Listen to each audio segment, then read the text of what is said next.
Namaste friends. টিসিএসের যে ঘটনা আমাদের চোখের সামনে এসেছে সেই বিষয়ে সদ্য আমি একটিখানি এক্স হ্যান্ডেলে একখানা পোস্ট করেছি। ক্রমশ টিসিএসের মহারাষ্ট্রের নাসিকের পর থেকে ক্রমশ টিসিএসের অন্যান্য সেন্টারগুলো থেকেও এই একই ধরনের খবর সোশ্যাল মিডিয়ায় ছিটকে ছিটকে বেরিয়ে আসছে। এটাকে আমি ছিটকে ছিটকে বেরোনোই বলবো, কারণ একটা হাঁড়িতে যখন অনেকটা জল ফুটতে থাকে, হাঁড়ি উপচে পড়তে থাকে, তখন ওপরের দিকের বাবলগুলো ছিটকে ছিটকে বাইরে বেরোতে থাকে। তো সেই দু একটা বাবলের ছিটে, জলের ছিটে দেখে আমরা যদি মনে করি যে ওইটুকুই ঘটনা, তাহলে তো ভুল হয়ে যাবে। আসলে জলের ছিটেটা আসছে কোথা থেকে? ওই বিরাট হাঁড়ি ভর্তি জল ফুটছে বলেই দুটো একটা ছিটে কিন্তু সামনে এসে পড়ছে। সেই দুটো একটা ছিটে দেখে আমরা যদি ওইটুকু মনে করি যে ওটুকু জলই আছে, তাহলে তো ভুল করব। আসলে তো গোটা হাঁড়ি শুদ্ধ জল ফুটছে। সিমিলারলি এই যে নাসিকের ঘটনা বা টিসিএস চেন্নাইয়ের ঘটনা, যে কোনো একজন দিবাকর, না তার নাম, তিনি তবরেজ আহমেদ হয়ে গেলেন, তবরেজ আহমেদ বা তবরেজ মোহাম্মদ কিছু একটা হয়ে গেলেন। তো এটা একটা দুটো ঘটনা হতে পারে না, রাদার এটা একটা বিরাট নেক্সাসের ওই দুটো একটা জলের ছিটের মতন আমরা দেখতে পাচ্ছি। এবং আমার ধারণা এই ঘটনা আজ থেকে শুরু হয়নি, এবং এটা বহুদিন ধরে চলছে, এবং সেই কারণেই এটা কিন্তু কখনোই শুধুমাত্র কয়েকজন এমপ্লয়ির একটা তৈরি করা নেক্সাস হতে পারে না। এর পেছনে টিসিএস কর্তৃপক্ষেরই সম্মতি আছে, এবং টিসিএসের কর্তৃপক্ষের যদি সম্মতি থাকতে পারে, তাহলে আমাদের অন্যান্য যে সফটওয়্যার কর্পোরেটগুলো আছে, ইন্ডিয়ান মাল্টিন্যাশনালস সফটওয়্যার কর্পোরেট যেগুলো আছে, যেমন ধরুন ইনফোসিস অথবা উইপ্রো বা সিমিলার আদার অনেক ইন্ডিয়ান সফটওয়্যার কর্পোরেটস আছে, তাদের পরিস্থিতিটা কেমন? যদি টিসিএস এই কাজটা এতটা মেথডিক্যালি, এতটা অর্গানাইজডভাবে করতে পারে, তাহলে অন্য কর্পোরেটরাই করবে না কেন? এবং প্রশ্ন হলো, এর উদ্দেশ্যটা কি? আমার একটা উত্তর আমি আন্দাজ করতে পারি, যদিও এই উত্তরটাই যে সঠিক উত্তর সেটা আমার জানা নেই, কিন্তু আমার যেটা আন্দাজ সেটা হলো যে 2047 মধ্যে ভারতবর্ষকে ইসলামীয় রাষ্ট্র বানানোর যে পরিকল্পনা র্যাডিক্যাল ইসলামিস্টরা বানিয়েছে, এবং যে তথ্য এনআইএ তদন্ত করছে, এবং যে তথ্য প্রমাণাদি সমস্ত হাতে এসে গিয়েছে ভারত সরকারের, সেই তথ্য প্রমাণাদিকে ব্যাকগ্রাউন্ডে রাখলে, পার্সপেক্টিভে রেখে আমরা যদি ভাবি, তাহলে আমরা দেখতে পাবো যে দ্রুত গতিতে ভারতবর্ষকে ইসলামাইজ করবার প্রজেক্ট তাঁরা নিয়েছেন, শুধুমাত্র ভারতের মুসলমানদের দিয়ে অথবা বাংলাদেশি মুসলমানদেরকে দিয়ে অথবা পাকিস্তানি মুসলমানদেরকে দিয়ে সেটা হওয়া সম্ভব নয়। তারা সেটা বুঝতে পেরেছেন হয়তো।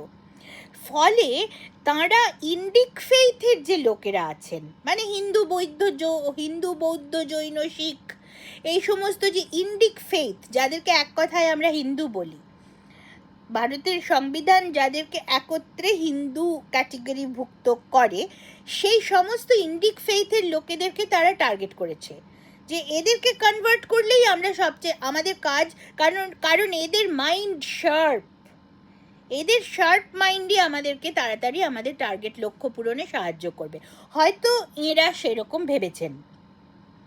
এবং ভারতবর্ষের সবচাইতে শার্প মাইন্ডরা কোথায় আছে?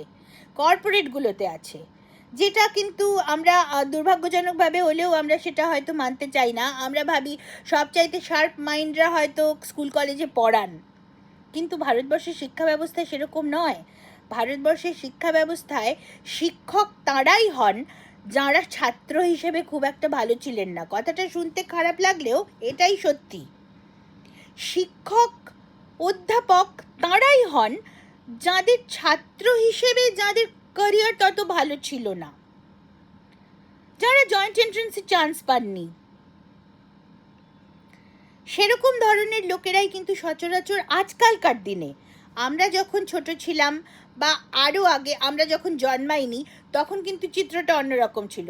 তখন হচ্ছে সবচাইতে শার্প মাইন্ডরা পড়াতে আসতেন, তারা শিক্ষক হতেন, দুর্দান্ত শিক্ষক হতেন এবং দুর্দান্ত সব ছাত্র তৈরি করতেন।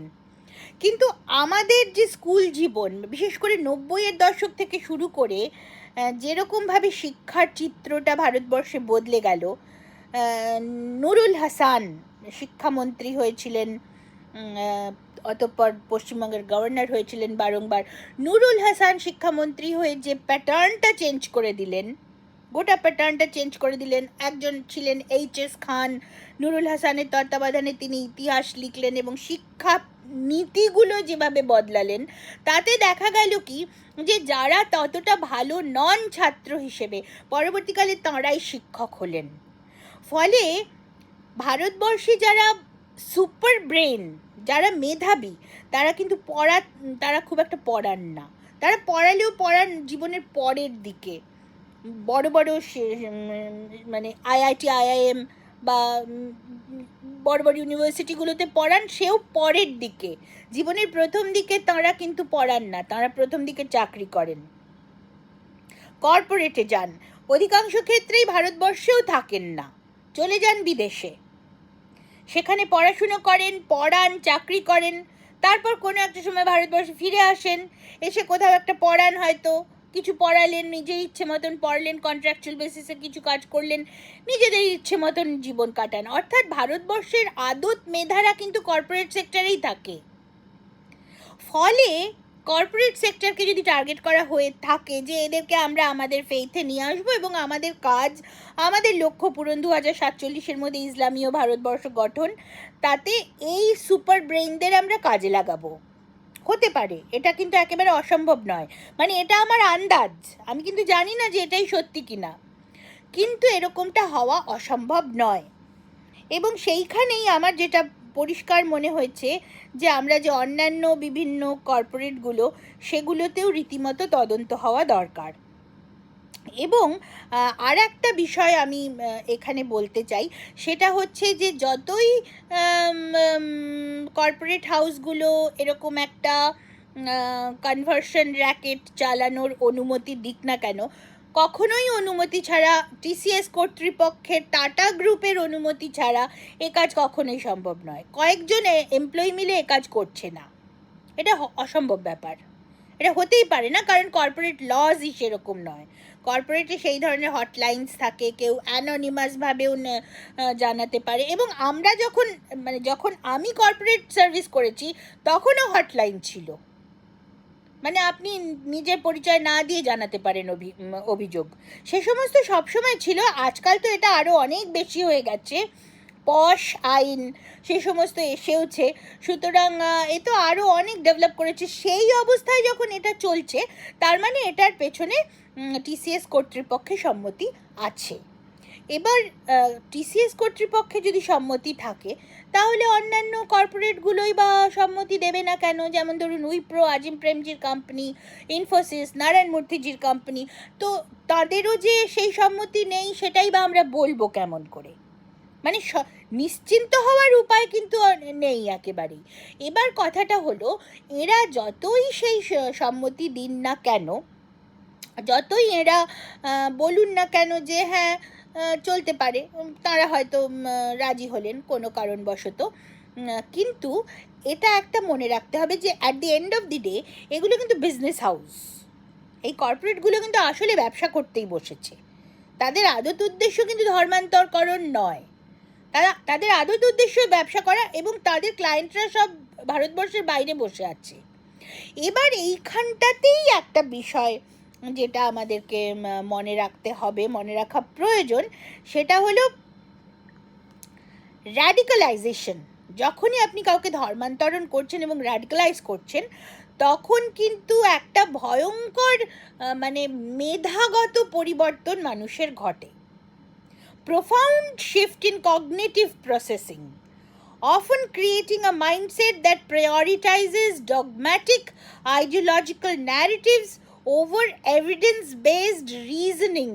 মানে এরকম বহু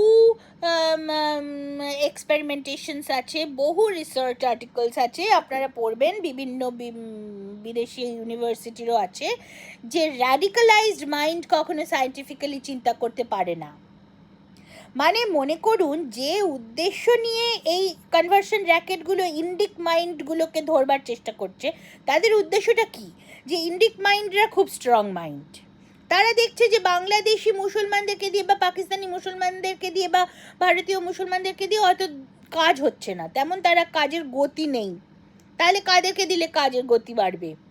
যাদের খুব বুদ্ধি মাথায়, যারা শার্প, ভালো অঙ্ক কষতে পারে, প্রবলেম সলভিং যাদের স্কিলস, যাদের ভালো, যাদের রিজনিং স্কিলস ভালো, যারা লেখাপড়ায় ভালো, তাদেরকে দিয়ে আমার দ্রুত মানে কার্যসিদ্ধি হবে, তাদেরকে আগে ধর্মান্তরণ করো, তার আগে তাদেরকে র্যাডিক্যালাইজ করো। এইখানেই তাদের ভুল হয়ে যাচ্ছে, যে আপনি যখনই কোনো মানুষকে র্যাডিক্যালাইজ করবেন, তখনই কিন্তু তার মেধারও একটা সাংঘাতিক অবনমন ঘটবে। আর র্যাডিক্যালাইজড মাইন্ড কিন্তু কখনোই সফটওয়্যার সেক্টরে, যতই কম লাগুক, বিভিন্ন সফটওয়্যার সেক্টরে যারা মাস রিক্রুটেড হয় তাদের খুব বেশি একটা এবিলিটির দরকার হয় না, কিন্তু যতটুকু দরকার হয় সঠিক প্রোগ্রামিং করতে, সঠিক অ্যানালিসিস করতে, সঠিক কোডিং করতেও যে ফোকাসটা লাগে, যে ডিটারমিনেশনটা লাগে, আই উড রাদার সে যতটা কনসেন্ট্রেশন লাগে, যতটা ফোকাস লাগে, একটা র্যাডিক্যালাইজড মাইন্ডের কখনোই সেটা থাকতে পারে না, বিশেষত সায়েন্টিফিক ফিল্ডে তো থাকতেই পারে না। সুতরাং এই যে টিসিএস বা ইনফোসিস বা উইপ্রো বা এনি সাচ সফটওয়্যার কোম্পানি, যাদেরকে আপনারা টার্গেট করছেন, র্যাডিক্যালাইজড এমপ্লয়ীদেরকে দিয়ে কি আপনাদের ব্যবসার গোলটা সঠিকভাবে ফুলফিলড হবে? কারণ ফাইনালি তো আপনাদেরকে স্যাটিসফাই করতে হবে আপনার ফরেন ক্লায়েন্টকে। ফরেন ক্লায়েন্ট কি স্যাটিসফাইড হবে যদি এই কাজগুলো আপনার এই র্যাডিক্যালাইজেশন প্রোগ্রাম যদি অফিসে চালাতে দেন? তাহলে তো আস্তে আস্তে ধীরে ধীরে সবাই সেই জম্বিফাইড হয়ে যাচ্ছে। তো জম্বিফাইড মানুষ কি ভালো সফটওয়্যার বানাতে পারবে, ভালো কোডিং করতে পারবে, ভালো প্রোগ্রাম করতে পারবে, ভালো অ্যানালিটিক্স আইডিয়াস দিতে পারবে? পারবে না তো, কখনোই সম্ভব না। কারণ যেই মুহূর্তে আপনি শুরু করবেন, দেয়ার আর অ্যাম্পল রিসার্চ পেপার্স, পড়তে শুরু করুন, যে দেখবেন যে র্যাডিক্যালাইজড ইনডক্ট্রিনেটেড মাইন্ড কখনো অঙ্ক কষতে পারবে না, ইনডক্ট্রিনেটেড মাইন্ড কখনো ফিজিক্সের প্রবলেম সলভ করতে পারবে না, কেমিস্ট্রির ইকুয়েশন ভাবতে পারবে না, অ্যানালিটিক্স করতে পারবে না, কোডিং করতে পারবে না, অঙ্ক কষতে পারবে না। র্যাডিক্যালাইজড মাইন্ড কখনোই এগুলো করতে পারবে না। সুতরাং এই ধর্মান্তরণ প্রোগ্রাম যদি তাঁরা করছেন, স্পষ্ট বোঝা যাচ্ছে যে করছেন, এবং একদম অথরিটির কাছ থেকেই পারমিশন ছাড়া এটা সম্ভব নয়, তো সে যাই হোক, বেটার লেট দ্যান নেভার।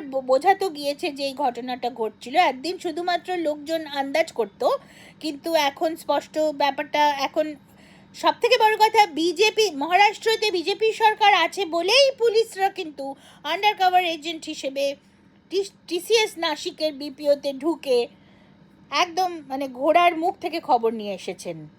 এই যদি মহারাষ্ট্রে ওই কী যেন আমাদের মহাবিকাশ, কী যেন মহা ঘোটালা যেটাকে আমরা বলতাম, সেই জোট যদি থাকতো, তাহলে কখনোই এই ইয়েটা হতো না, এটা খবরেই আসতো না, পুলিশও কেস নিত না, পুলিশ আন্ডার কভার এজেন্ট হিসেবেও ওই 7 জন মহিলা পুলিশ, মানে যারা সেই সাংঘাতিক সাহসিকতার কাজটা করেছেন, তাঁরাও করতে পারতেন না, এরকম কিছু ঘটতোই না, ঠিক যেমনভাবে কলকাতায় ঘটছেই না। অথচ কলকাতায় তো এই কনভার্সনের কাজ আরও অনেক বেশি দ্রুততার সঙ্গে হচ্ছে, সেটা আমরা খুব ভালো করেই জানি, এবং সেটা শুধুমাত্র কর্পোরেটে হচ্ছে তাই নয়, চতুর্দিকে হচ্ছে। কিন্তু কোনো রকম এখানে কোনো ব্যাপারই নেই, এখানে কোনো তদন্তই নেই। তার কারণ এখানে সরকার হচ্ছে, আমরা জানি, সরকারহীন সরকার, নকশাল জামাত একটা অ্যালায়েন্স, এটা এই রাজ্যটাকে মানে একদম তাদের থাবার মধ্যে নিয়ে নিয়েছে। সুতরাং এই থাবার মধ্যে এখানে কোনো হবে না। কিন্তু যেহেতু মহারাষ্ট্রে বিজেপি সরকার আছে, সেই কারণেই কিন্তু ওখানে ব্যাপারটা সম্পূর্ণভাবে হচ্ছে। ওখানে আমরা দেখতে পাচ্ছি ওখানে তদন্ত হলো এবং জিনিসটার মানে মাথাটা আমরা দেখতে পাচ্ছি। ওই যে প্রথমে শুরু করেছিলাম একটা জলের ছিটে, একটা বিরাট বড় হাঁড়িতে জল ফুটছে এবং মাঝে মাঝে কয়েকটা বাবল বাইরে ছিটকে ছিটকে আসছে। আমরা সেই ছিটকোনো বাবলগুলো জাস্ট দেখতে পেলাম, সেটা কিন্তু মহারাষ্ট্রের বিজেপি সরকার আছে বলেই। তো এখন কথা হলো আমাদের এই বিরাট সমস্যা, ইন্টারনাল এনিমিজ, ভারত সরকার বহির্শত্রুদেরকে খুব দুর্দান্তভাবে তাদের মোকাবিলা করেছে, কিন্তু আভ্যন্তরীণ শত্রুদের দিকে ভারতবর্ষ ততটা নজর দেয়নি। কিন্তু এখন সময় এসেই গিয়েছে যখন ভারত সরকারকে বাধ্য হয়েই আভ্যন্তরীণ শত্রুদের দিকে নজর দিতে হবে। জমিনি নকশালবাদ একবার যখন নির্মূল করতে ভারত সরকার পেরেছে বলে দাবি করছে, এইবার কিন্তু সময় এসে গেছে আরবান নাক্সালস। কারণ এই ধরনের ব্রেন কিন্তু আরবান নাক্সালসদের, কী করতে হবে, কোথায় কাকে কিভাবে টার্গেট করবেন, এই প্ল্যানগুলো আরবান নাক্সালসদের, এবং এটাই চিরকাল হয়ে এসেছে। ফলে আমি এতে একেবারেই অবাক হইনি। কিন্তু এখানেই বিজনেস হাউসগুলোকে ভাবতে হবে তারা আদতে কী চান। আর যদি এরকম হয়, মনে হয় ধরুন যে যা ক্ষতি হবে আমরা ঠিক আছে মেনে নেব, বিজনেস হাউসগুলো যদি বলে যে হ্যাঁ আমাদের এমপ্লয়িরা র্যাডিক্যালাইজড হয়ে যাওয়ার ফলে তাদের প্রোডাক্টিভিটি কমে যাবে, তার ফলে আমাদের যে ক্ষতি হবে সেটা আমরা মেনে নেব, কিন্তু কি তখন প্রশ্ন উঠবে কি করে তারা মেনে নেবেন? তাহলে কি তাদের ক্ষতি পুষিয়ে দেওয়ার কেউ আছে? মানে আমরা কি ধরে নেব যে একটা ওয়েস্টার্ন ডিপ স্টেট এই ভারতীয় কর্পোরেটগুলোর ক্ষতি আদতে পুষিয়ে দেবে? মানে টিসিএস, উইপ্রো, ইনফোসিস এরা যদি এগুলো করতে থাকে তাহলে তাদের ব্যবসা যে কমবে অচিরে সে নিয়ে কিন্তু কোনো সন্দেহ নেই, কিন্তু সেই ক্ষতি কি তাহলে পুষিয়ে দেওয়ার কেউ আছে? সেটা কি ওয়েস্টার্ন ডিপ স্টেট? এবার প্রশ্ন হলো, যদি ওয়েস্টার্ন ডিপ স্টেট তাদেরকে প্রমিস করে থাকে যে তোমাদের ক্ষতি যা হবে আমরা পুষিয়ে দেব, তখন প্রশ্ন ওয়েস্টার্ন ডিপ স্টেটই বা টাকা পাবে কোত্থেকে, কাদের কাছ থেকে টাকা নেবে? এই প্রশ্নগুলো উঠবে। সুতরাং এখন সময় এই নিয়ে মন্থন করার। Thank you very much.